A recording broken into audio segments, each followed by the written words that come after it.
All right. I think let's just give everyone a couple of more seconds to dial in, and then let's just get started.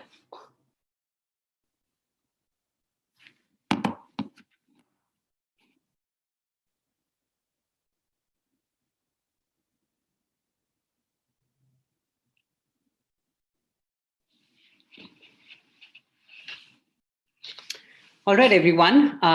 Hello. My name is Shashank, and I am an alum from the Young India Fellowship batch of 2017. Currently working with Deloitte Canada in Toronto as a payment strategy consultant. And I have the unique honor today to be in conversation with Professor Arun Kumar Singh, who will be taking us through his masterclass on Prognosis, India-US Relationship under the Biden administration. But before I introduce Professor, I would like to give you a brief of how this 1 hour will be structured so that you have a little to know what's coming after his masterclass as well.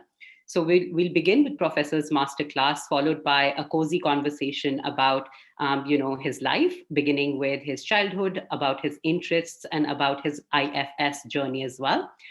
Followed by his takeaways from the Young India Fellowship crowd, right? His interactions with various alums, with the fellows, and his inspiration to come and teach the fellows, under the Ashoka banner.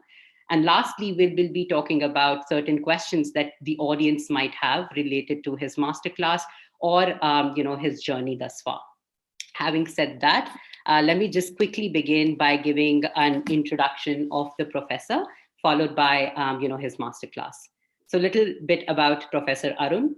Arun Kumar Singh has served as the Indian ambassador to the US, Israel, and France. Throughout his distinguished 37-year career in the IFS, which is the Indian Foreign Service, he has served during pivotal periods in key global capitals. He was involved in shaping India's policies, notably the continued progress in the US-India relationship, India's ties to the Israel, and the formulation and implementation of India's policies related to Afghanistan, Pakistan, and Iran in the period following 9/11. On a personal front, Arun is also a distinguished non-resident senior fellow in the Asia program at the German Marshall Fund.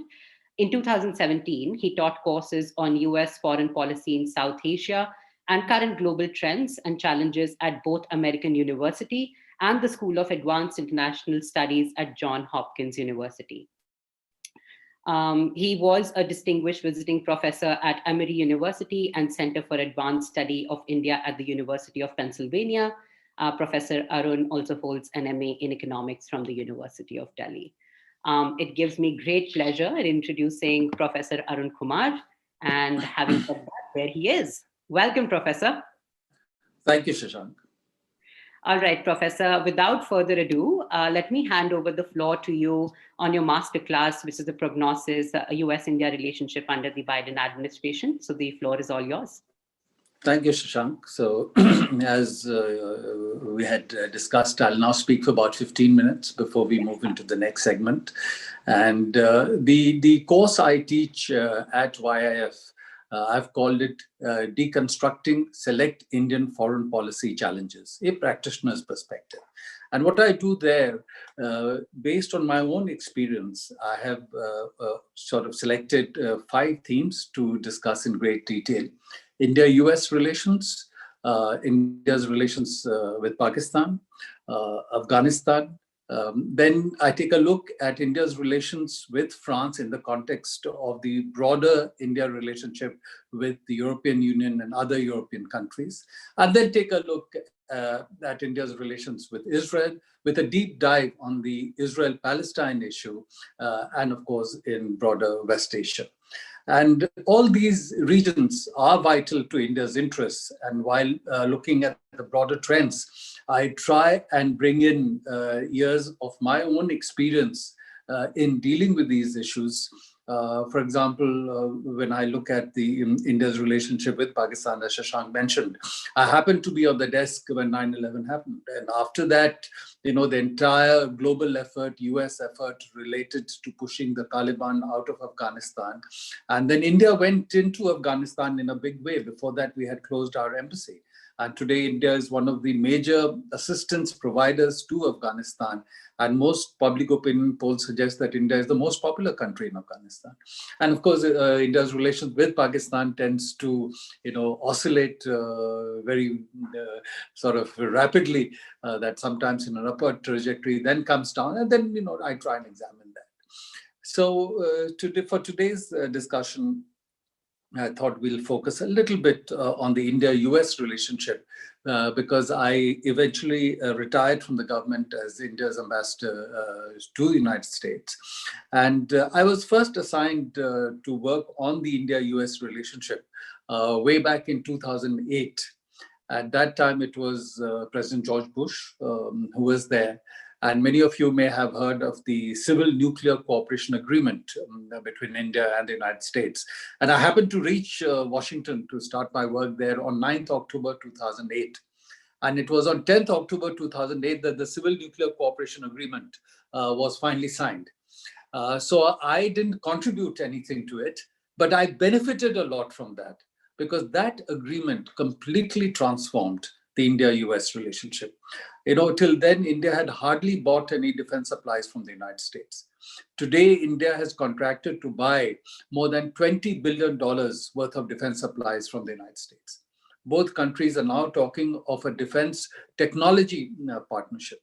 And they have signed between them several very important agreements providing for reciprocal logistics support, communication, security, and compatibility between their defense forces, sharing of geospatial data, and for Indian companies to become a part of global supply chain for US defense companies. Now, these are very, very important developments in terms of how we want to build our own security and also our defense production capacity.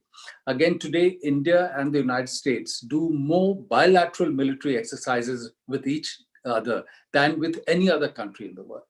And you have, exercises between the armies, the navies, Air Force, tri-service exercises, special forces exercises, looking at humanitarian assistance, disaster relief, and also interoperability.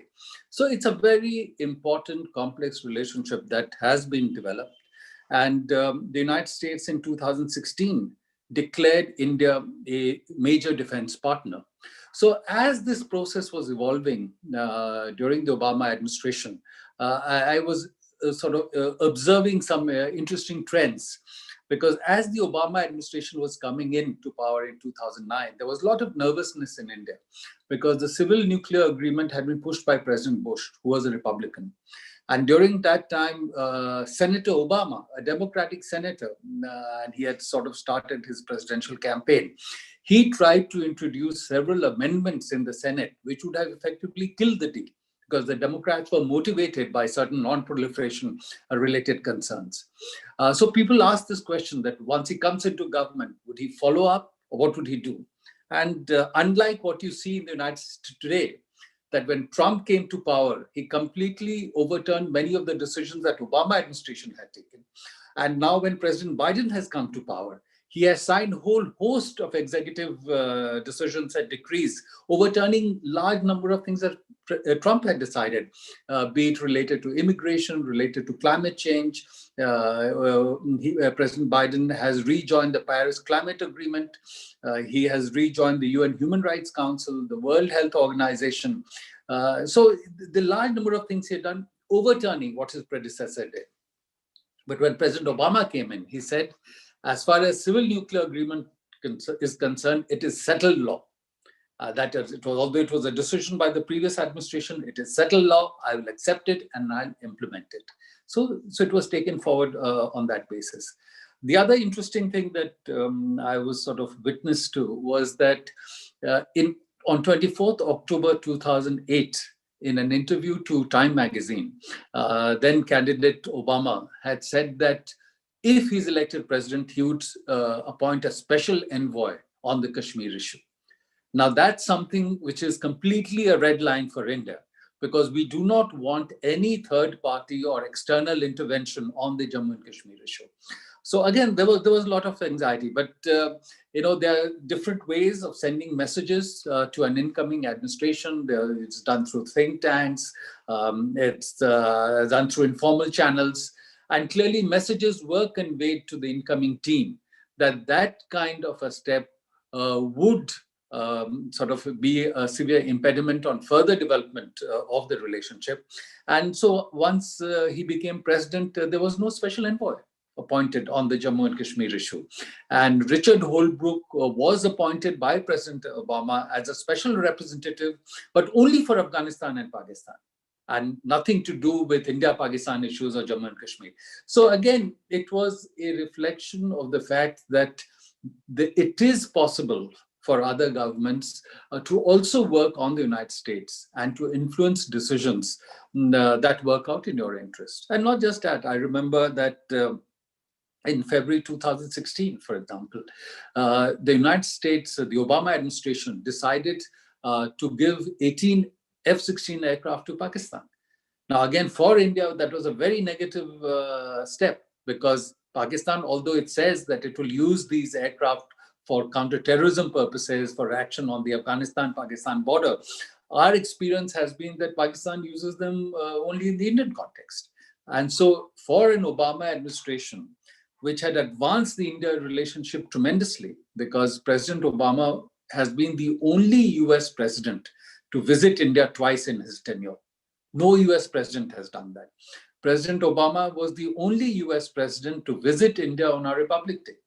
And no US president had done that. And that, is unusual, because after all, we are a democracy. And our Republic Day is the day when to sort of celebrate the fact that we gave to ourselves a new constitution. So one would have expected that the United States, which calls itself the oldest democracy in the world, would want to use this occasion. But, the relationships was not of a level where the US president either would be invited or would want to come on that particular day, which is a very, very special day. But President Obama came on India's Republic Day, and he articulated support for India's permanent membership of UN Security Council. He articulated support for India's membership of all major international export control organizations. And as I said, towards the end of 2016, he also declared India a major defense partner. On the other hand, the relationship with Pakistan was very complicated, because at one level, the United States needed Pakistan, because for supplying their troops in Afghanistan, the only effective route they have is through Pakistan. So there's a certain dependence on Pakistan. But in 2011, they had found Osama bin Laden in Pakistan, in Abbottabad, near a Pakistani military academy. So that had really, raised suspicions in the United States related to Pakistan's involvement with terrorist groups, which are also attacking US forces in Afghanistan. And so that had really brought the relationship to a very low level. And yet in 2016, in order to try and incentivize Pakistan to be more supportive in the context of Afghanistan, President Obama offered them F-16 aircraft. And India then had to go out and lobby the US Congress. And that was a reflection of the fact that you see even today when you watch the US closely, that in their system, the US Congress considers itself to be a co-equal branch of government. And therefore, the American system is very different from what we have in the Indian system, the parliamentary form of government, or the British system, a parliamentary form of government, where the government is the same as the majority in parliament. Whereas in the US, the Congress very often takes decisions which are very different from the decisions taken by the US president. And so India lobbied very heavily in US Congress, and US Congress blocked the sale of F-16 aircraft to Pakistan. Because in terms of defense supplies, once an administration decides, it has to make a proposal also or inform the Congress, and the Congress has the right to block it. Unless the administration wants to force a vote. So that again was a very concrete example of how do you use the divisions in the United States, the different facets of governance in the United States to try and pursue India's interest. Now, given all that, I think people are trying to figure out or what is the prognosis for the India-US relationship under President Biden? I have found through my own study and experience that historically 4 factors have impacted on the India-US relationship. First, what is US global priority at any point of time? Second, given that global priority, what is the relevance that they find for Pakistan? Because then that, of course, impacts on us. Third, given US global priority, what is the role that they see for China? And how do they approach the China relationship? Because that, again, impacts on us. And fourth, what is the strength of the bilateral relationship? The economic, trade, technology, defense, partnership, political convergence. So if you take a look at all these factors, then you can explain the trend in the relationship at any point of time. And Biden himself has consistently been very supportive of the India relationship. Way back in 2001, when he was chairman of the Senate Foreign Relations Committee, he wrote to President Bush asking for removal of sanctions against India. Because at that time, US had imposed sanctions on India because we had done the nuclear tests in 1998. Then first as ranking member and then chairman of the Senate Foreign Relations Committee, he worked to pilot the Civil Nuclear Cooperation Agreement through the US Senate, which was finally passed by the Senate in 2008. He had visited India in 2013 as vice president and had said that he sees the India-US relationship as one of the defining partnerships of the 21st century. And in 2006, he had given an interview to a US-based Indian newspaper where he had said that his dream was that by 2020, the most important relationship in the world would be the US and India relationship. So now we are at 2021. He's the president. He has an opportunity to try and advance it in a positive direction. But going back to our 4 factors, today the US global priority is to deal with the challenge from China. Because at one level, it was the US that had worked to integrate China into the international mainstream, bring it into WTO, gave technology to China, welcomes a large number of Chinese students in the United States. In the early phase of the relationship in the 80s, they also gave them defense supplies. At that time, a US vice president visiting China had declared that they see the rise of China to be in US interest. But today, the message is very different. They have said that China, and their expectation, they said, was that through engagement, there would be political and economic liberalization in China, but that has not happened. And China has now emerged as a technological rival to the United States, pushing its authoritarian model throughout the world, which is a challenge for the United States. So today, the US global priority is to deal with the technological and political challenge from China.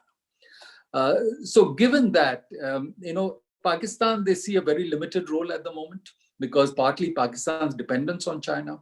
The only relevance of Pakistan to the United States remains in the context of Afghanistan because US troops are still there. And for provisioning those troops, they need to send the supplies through Pakistan, but the numbers have come down. Therefore, the dependence is less. So if Pakistan is seen as cooperative in terms of US meeting its objectives of getting reconciliation going on between the government in Afghanistan and the Taliban and draw down its forces further, the US would have a more benign approach to Pakistan. But if they feel that Pakistan is obstructing that process and continues to support Taliban and other terrorist groups who are working against US interests, then it will be a more adversarial relationship. And we'll have to see how that pans out. As far as India is concerned, I think you would have seen that President Biden has spoken to our Prime Minister. The US Secretary of State has already spoken twice to our External Affairs Minister. The US National Security Advisor has spoken to our National Security Advisor. The new Defense Secretary, the Defense Minister, has spoken to our Raksha Mantri. And the message is clear: tremendous support for the bilateral relationship. The Secretary of State says that United States sees India as its preeminent partner in the Indo-Pacific. And therefore, they approach the relationship with India as a very important relationship as they look at taking on the challenge from China. And it's not a question of containment of China, because that's not possible. Because, unlike in the case of the Soviet Union earlier, The Chinese economy is heavily integrated with the global economy. But as they say, to try and shape the environment around the rise of China so that countries in the region have options other than China for their engagement and are not dependent only on China. So that's the effort they are making, and trying to challenge Chinese unilateral claims in South China Sea, East China Sea, and its aggressive push of its model in Europe, Africa, Latin America, and other parts of the world. There will be challenges in the relationship because the US has an adversarial approach to Russia. For India, the Russia relationship is very important. More than 60% of our defense inventory is still of Russian origin. Historically, Russia has been supportive of India politically and in the defense field. And therefore, that's a relationship we need to nurture. And also because on the India-China issue, we would not want Russia to become completely on the side of China, because already they have heavy dependence on China because of the difficulties in the relationship with the US and Europe. There will be some nuances related to Myanmar, because recently there's been a military coup there in a sense. The US is going to push back very heavily on that. India's challenge is that while in principle India supports a democratic structure, but for security reasons, India cannot afford to alienate the present governance structure there. Because in the past, insurgent groups active against India in the Northeast used to find safe havens in Myanmar. And you don't want China to have a completely open field in Myanmar, because again, Myanmar is a neighbor. And in the context of security in the Bay of Bengal region, it's an important partner that we have to work with.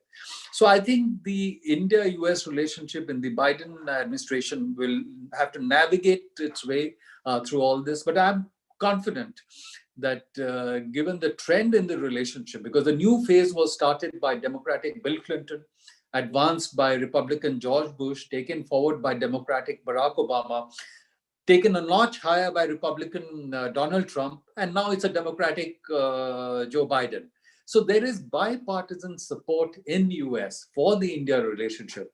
And therefore, I'm confident that the relationship will continue in its positive trajectory. There will be challenges, and both countries can navigate that well if they give space for each other's concerns and national interests. So let me stop here as sort of a broad introduction to the theme of the issue. And I'm happy to take questions later on this or any other aspect. And of course, those who want a more detailed discussion are free to join my class. Thank you so much, Professor Arun. That was a very well-packed 15 minutes. I think anyone who's on this call would appreciate the range of topics that you touched, be it security, be it the technology, be it the bilateral relationship between India and Pakistan, or also India and United States, and also United States influence, rather, I would say, on the South Asian politics as well. So thank you so much for that. We did get a lot of questions in the Q&A, and highly interesting ones, touching towards the issue that you raised out on Myanmar and also a little bit on India's current political climate as well. But I'll keep those questions reserved towards the end of our session, but we'll get to them very quickly because these are very interesting questions. But just to shift gears, I want to discuss with you your motivations, regarding international relations, and just turning the clock back to your formative years.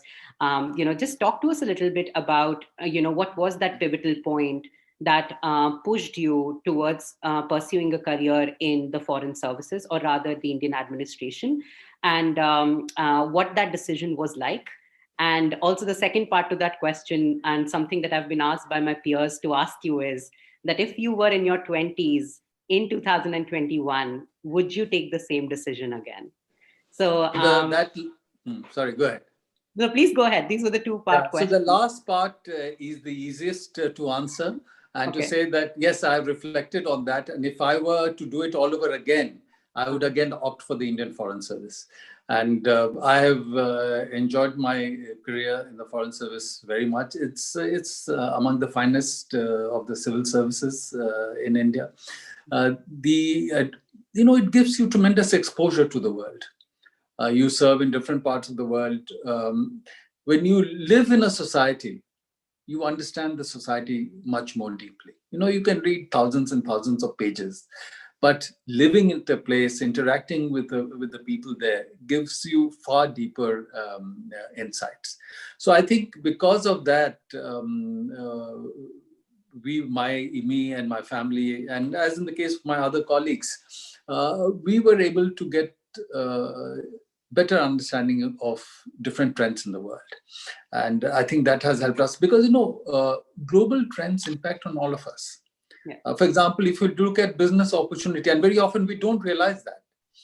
If you look at business opportunity, if you look at export opportunities, or if you look at migrating to another country, it depends on visa policies in another country. And that visa policy, as we are seeing in the case of the United States, is a product of domestic politics in the United States. Yeah. And what kind of market access is available, what kind of technology flows are possible, again, are very often determined by domestic politics of another country. Again, if you watch the global economic and technology trends, then you can understand much better what would be the likely prospects of the particular industry you are involved in any corner of India. And therefore, understanding all that certainly helps. So I think because of that, I found that very, very valuable. In my own case, I think when you speak of the journey, it's a step-by-step process. When I finished school, I think one thing that had been sort of drilled into me by my family was that I must get into the civil service, because the part of the country that I came from Bihar, there was not much opportunity in the private sector, and it was the civil service that you must get into to advance in society and be seen as having achieved something. Now things have changed. I'm talking about more than 40 years ago. So that was one. But when I looked at the different options, and given my own bent of mind, I was more inclined towards study and research. And I felt that the Foreign Service would give me an opportunity to study other societies deeply, the politics and economics. And that was the reason why I made that choice. And looking back, as I said, I would be only too happy to repeat that. Got it. No, because most of the fellows that we have, not most, like there have been a section of the fellows who are very interested to pursue civil services, and coming from you, somebody who's been in the field and somebody who's seen the wear and tear of inside of how administration really works. I'm pretty sure that this would have been a great insight into them, what goes, what effort goes into it, and definitely would motivate them as well. Just shifting gears a little bit, because I know, people have been eager to ask a lot of questions just to move things along. Can you talk to us a little bit about your, involvement with Ashoka, and a little bit about why did you choose, after all these years, to come back and, engage with the Young India Fellows? And what are your expectations from the fellow as you engage with them, given they come from different walks of life and not just somebody who might be interested in international relations? So, Shashank, as you know, I retired from the government service in 2016.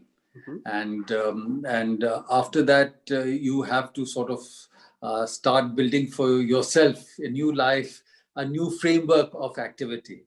And after finishing, I stayed on in the US for a year. And the main reason I stayed on is that my wife, she's a professor. And she had earlier taught at Delhi University, then she had taught a couple of universities in Israel. And then she had been teaching in the United States for some time. And so since she was teaching there, I thought I'd use that opportunity to also explore a bit of foray into academics. Because before I joined the Foreign Service, for 2 years, I had taught at Delhi University. So I finished my master's in 1977, and 77 to 79, I taught at Delhi University. And I taught economics at that time. But then 79, I joined the Foreign Service. So I thought, after retiring, I'll explore academics once again. And I was lucky, I got opportunities. So as you mentioned, I taught a course at American University. And there I taught a course on US foreign policy in South Asia. And that gave me a chance to be unabashedly critical of US foreign policy, because now I was not a diplomat. As an academic, I could say what I wanted. And then at the School of Advanced International Studies, I taught there a course on current global trends and challenges. And then I was a visiting scholar at UPenn and at Emory University, where I'd visit once a month for 3-4 days and take some classes, do public talks. So that got me very interested again in academics. And then, of course, you have to eventually come back to India, because this is home and this is where you belong. And so when I came back, one of the options I was looking at is maybe do a bit of teaching, because I enjoy teaching very much. And I do feel that through teaching, you are able to impart your experience and your insights to the younger generation. And of course, it is up to them to absorb and implement based on that as they like. So that was the reason. And then as I had some conversations, I think there was a sense that the YIF program at Ashoka could be a good fit for me. And what I've enjoyed at YIF is that it's a very mixed group of people. For example, in my class, and I've taught for 2 years now, and in my class, on each occasion, there were about 100 students. Yeah. And so the first shock to me was that, when I taught at American University, there were 12 students in the class. Yeah. When I taught at SAIS, there were 8 students in class. Here I come into the classroom, there are 100. So it's a different technique. You're running a class of 2 hours with 100 students to keep their attention engaged. It's a different technique. So, one of the things that I did, which I enjoyed very much, was to make it completely interactive. Nice. So the discussion, this whole class was based on discussion, question, answers, interactive session, and that engaged everyone. And the game I played was that, 40% of the marks would be based on classroom performance and participation. And that forced everyone to engage a little. Professor, right? Sorry? An incentive always helps, right? Of course, there has to be some incentive. And we also did, simulation sessions, mock UN discussions, and again, which were also evaluated on the basis of participation. So all that, so everybody was forced to take part. And every individual had to participate either in one of the mock sessions or in the classroom, raise issues, make a presentation. And so that sort of engaged everyone. So what I found was that a tremendous variety in the students that I was seeing, different backgrounds and very, very bright kids. So for me also, it was a learning experience. Because I'm not just now interacting with very discrete strata of students. They're from different parts of the country, different educational backgrounds, different cultural backgrounds, different economic backgrounds. So for me, that too was a learning experience. And so that's the basis on which we advanced the course. All right. All right, Professor, I know we had 15 minutes on the Q&A, but looking at the size of the questions, I think it is best in our interest to start addressing them. And I'm sure, that even you'll find these questions quite engaging, because I sure did while reading them through. But first, let's get into, a question regarding the IFS. Malik asks, does the Indian Foreign Services require any sort of reimagining or restructuring in the current world paradigm? Well, you have to try and understand where the world is headed, because each one of us has a very clearly assigned area of activity. And when you're talking about where do you fit India and its policy choices in the world as it is changing, that is a decision taken at very high levels. That would be for the Prime Minister. That would be for the External Affairs Minister. That would be for somebody like the Foreign Secretary to provide inputs. But they don't do it in a vacuum. They do it based on inputs that are coming in from everywhere. And the role of people at the mid-level or lower levels is to deeply analyze areas they're working on, countries they are working on, issues they are working on, and make their assessments and recommendations based on an evaluation of the restructuring that is taking place in the world. And as all the inputs come in, then the foreign secretary, the foreign minister, and finally the prime minister would take a decision about what is the best policy choice for India. And I think for each one of us, the role is to do our best in terms of deep understanding of the issue you're dealing with, and convey that to the higher authorities. Got it. Next question, sir, is regarding the farmers issue in India, and how this is being asked is that the recent stir, which happened due to a celebrity commenting on the farmers issue in India, and then the official turn of India on the same. In this context, how would such a response from Ministry of External Affairs would be considered by the US administration? Do such responses hold importance on a similar level at track one diplomacy? So, let me say a few things. First, India doesn't, when it decides to respond to something, doesn't have to worry about how another country would evaluate it. India has to take its own decision, whether or not it should respond and what its response should be. Yeah. And then the reaction of other countries you handle, you address as you need to, because these are your sovereign decisions. Second thing is, one has to factor in that normally the government would have far more information than any of us would have as individuals about what is going on.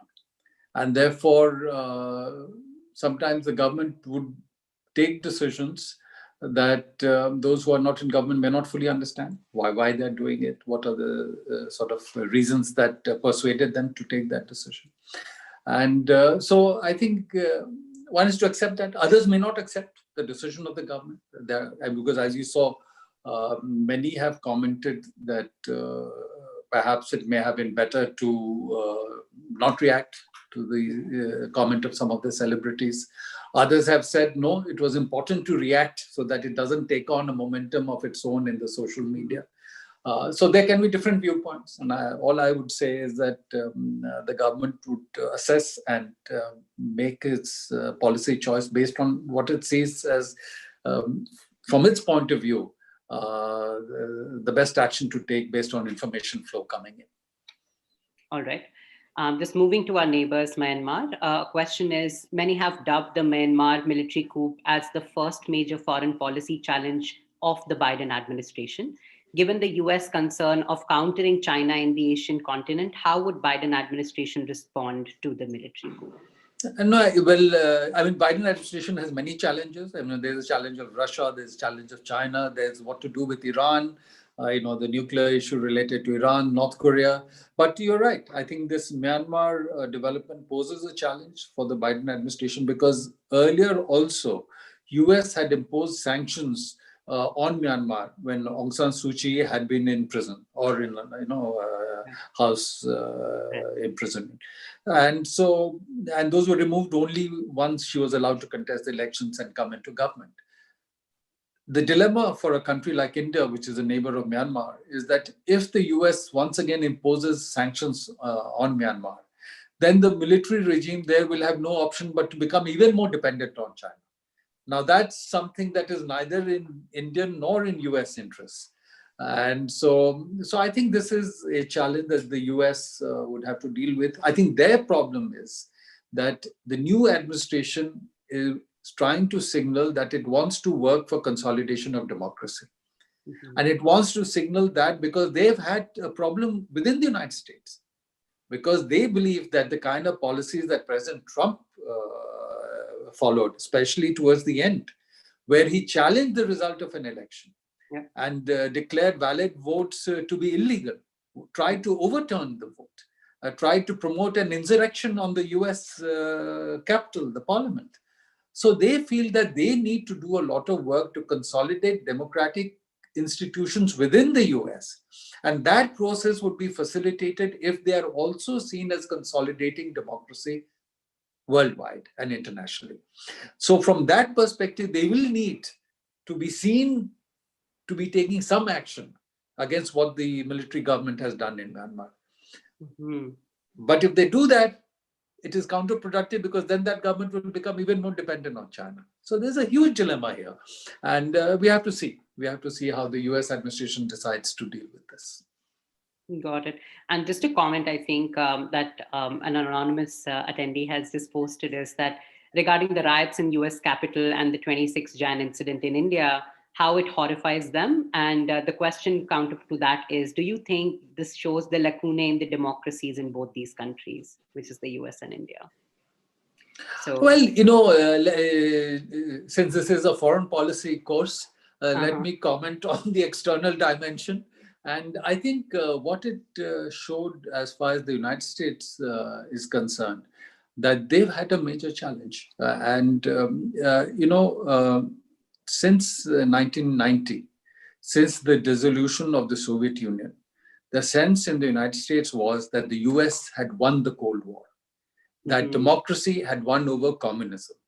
And you may recall that some well-established US scholars declared end of history, that the liberalism, the liberal order had won. This is the end of history. And for all time, this is what is going to happen. So there was a certain hubris that had seeped in.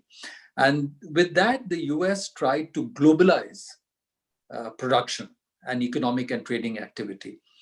As a result of that, the WTO was set up in 1995. Trade restrictions were brought down, tariffs brought down. As a result of that, the US economy overall benefited. The elite in the United States benefited. So the top 1% in the United States today earns 40% of the income and generates 40% of the wealth. But the middle segment in the US, about 30-40% of the population, the famed US middle class, that saw its wages stagnate, death rates went up, longevity came down, drug addiction went up. So these people felt that because of the process that the US elite followed since 1990, their interests were ignored. And President Trump tapped into that sentiment and therefore became very anti-trade. He also tried to exploit a simmering or below the surface sentiment of white nationalism, racism in the US, and there were a lot of dog whistles to that segment of the population. So there is a committed following that Trump has. He lost the election, but 74 million people voted for him. 11 million more than voted for him in 2016. It is just that the opposition was also galvanized, and 81 million people voted for Joe Biden. So there is a huge segment of the population in the United States which feels that with the growing role of minorities in the US, growing immigration in the US, the power they held earlier is being taken away from them. So, all these slogans, make America great again, or take our country back. There is a subtext to these slogans, which is, has an element of racism in it. And therefore, because of this, the democracy, norms of democracy in the US are under challenge. And it was this segment, part of this segment of the population that had been called into Washington for the rally on January 6th, and then whipped up to go and attack the US Capitol. And certainly it's not in keeping with democratic norms. And I think there's a huge concern among elected leaders in the US that what do you do to prevent this kind of sentiment from becoming so dominant again? And I think the US Congress, the US administration is grappling with that. Got it. Just shifting gears now, Professor, one of the questions, and I think it's very relevant in our last year and this year, is the entire idea of vaccine diplomacy, right? And the question is, do you see vaccine diplomacy playbook of the government of India as a concrete step in establishing India as a global leader? It's an important step, but it will be one of the steps. It can't be the only step that's established. But aside from vaccines, one in the pharmaceutical sector, India has a lot of strengths in generics production. In fact, 40% of generics consumption in the United States is sourced from India. And therefore, India has strengths in this sector. In vaccines also, India has well-established strengths, and there has been earlier partnership between India and the US in vaccines. Therefore, going ahead, as a result of the pandemic, there's a change in the way we live, the way we work, and there is a change in the technologies that will become more relevant. So digital, cyber, data, all that is going to become even more relevant in the coming period. But another area that's going to become more relevant is the pharmaceutical sector.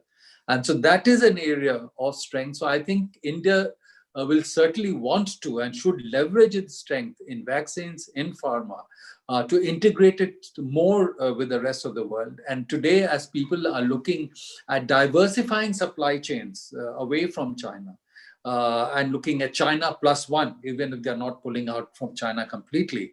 So there is going to be opportunity for India in that. And I think that's certainly something that India should look at.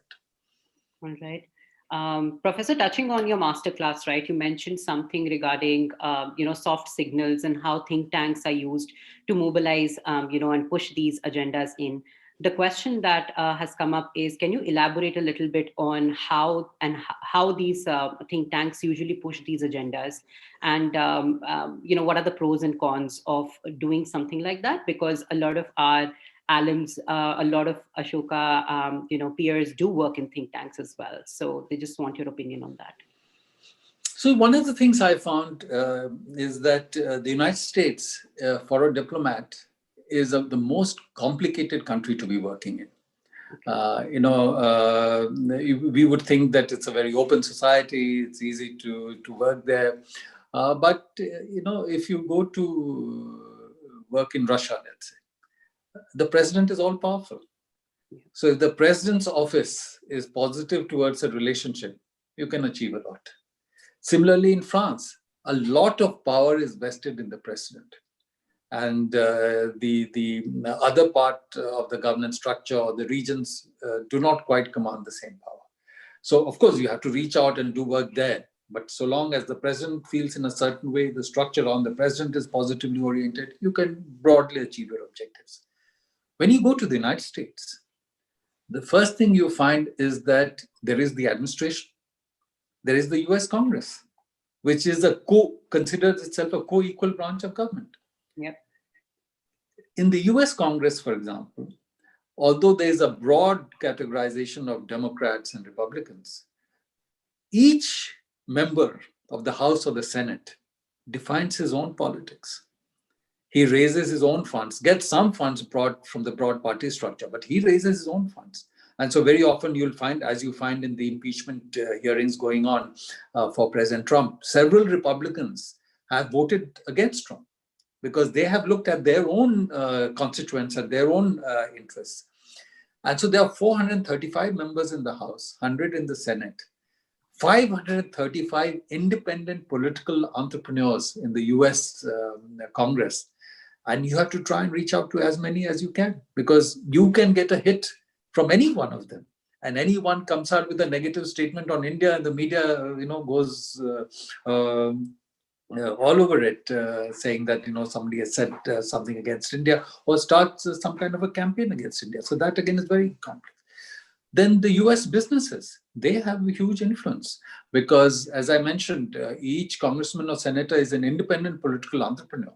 He needs to raise funds for his campaigns, and that's legitimate. It is legal. And therefore, they go to individuals and to businesses to raise funds for their campaigns. And that gives businesses the capacity to influence and lobby with these congressmen and senators for their interests. So the business, again, is very important. And think tanks also very important because they do a lot of work. They do a very deep study. And again, in the US system, a very large part of top bureaucracy is seen as political. So in India, only the ministers or deputy ministers, ministers of state are political appointees. The rest are all essentially, and there are some exceptions, are civil servants. In the US, the top 1/3 of the top bureaucracy is political. So they change with the administration. When they change, many of them move to business or they move to think tanks. And then they have potential to come back into the administration. So think tanks, therefore, tends to have a very important role. And part of the advocacy that any government does is to also reach out, not just to business, to Congress, to regions, but also to think tanks, to convey your point of view, so that in their own assessments and analysis, they reflect some of the concerns and perceptions that you have. And that's important because that then influences writings they may come in the media. It influences some of the assessments of the government. So that's an activity that you must need to, one has to undertake in the US. In India, I think similarly, the role of think tanks is growing, and many more are coming up, and they're doing very, very good work. So that certainly is another area of activity that is open to students as they come out of university. Sure. All right, Professor, last two questions. So the penultimate question is, according to the Indian perspective, we can't have any trustable partner in the region. While going close towards USA, we are somewhere losing the confidence of Russia. Also, Iran, USA, Saudi Arabia, Israel tussle right now is making the task difficult for the people in the government to handle international relations. How should a civil servant aspirant approach these issues? So, first you have to look at what is India's interest. Yeah. And then you have to guide yourself based on that. Now, today, for example, the United States is India's largest trading partner. So our trade with the US is almost $150 billion. It's more than trade with any other country. It has increased 7 times in the last 20 years. And again, with the US, we have a trade surplus, whereas overall we are a trade deficit country. And with many of our other trading partners, we are a trade deficit. So again, that's an important achievement. Now you take a look at the IT sector. The IT sector generates more than 9% of our GDP, although it employs only 3.5, 4 million people. More than 9% of our GDP. And more than 60% of our production in the IT sector is exported to the United States. So it's a very critical part of India. And if you look at the technology partnerships in IT sector and in design, it's a very deep partnership with the US. If you look at Indian students, we have 200,000 Indian students in US universities. And they are a very important part of building the future of interlinkages between India and the US, because once they're there, they understand the society, how that functions. They build networks. Many of them stay on in the US, contribute to India. Many come back to India and then build on the experience they have gained. US has emerged as a very major defense partner for India.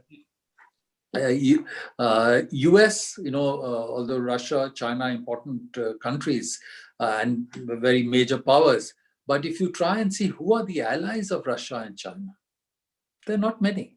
And US, right or wrong, has allies in Europe. It has allies, Japan, Australia, South Korea, in Asia. So US has a certain salience in the world that you cannot ignore. Therefore, if you want to protect your national interest, you have to build further the relationship with the US. So that's one factor. Second, Russia is certainly a very important partner for India. But if you look at the economic dimension of the relationship, it doesn't quite compare with what you have with the United States. If you look at the people-to-people dimension, there are 4 million Indians in the US. You have hardly a couple of thousand in Russia. If you look at the number of students, much less.